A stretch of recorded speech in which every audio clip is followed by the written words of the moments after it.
Und wenn der Himmel uns jetzt auf die Köpfe fällt und alle Sterne an uns zerschellen, wenn der letzte Mensch dann noch den Tisch verlässt, dann geht's nur mehr ums Bezahlen.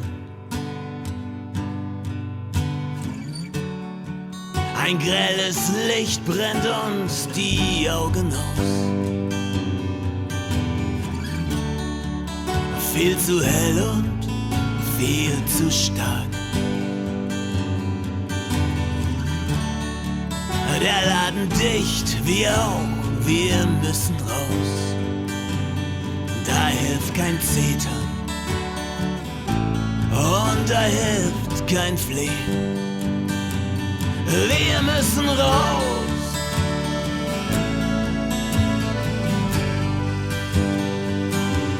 Wir müssen raus.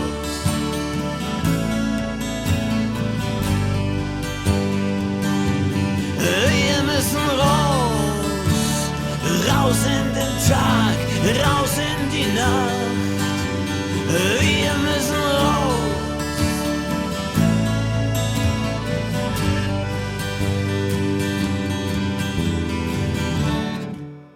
Wenn das Leben jetzt auch zu Ende geht,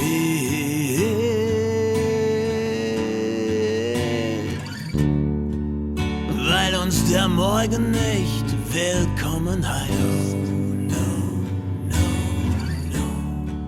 bleiben wir noch in der Nacht.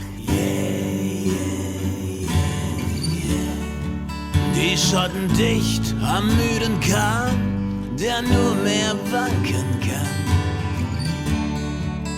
Irgendein Hafen muss uns doch offen stehen. Aber wohin? Wohin dann, frag ich euch.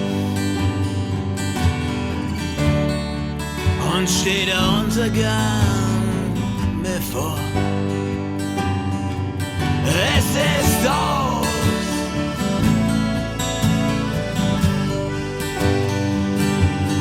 Jetzt ist es aus.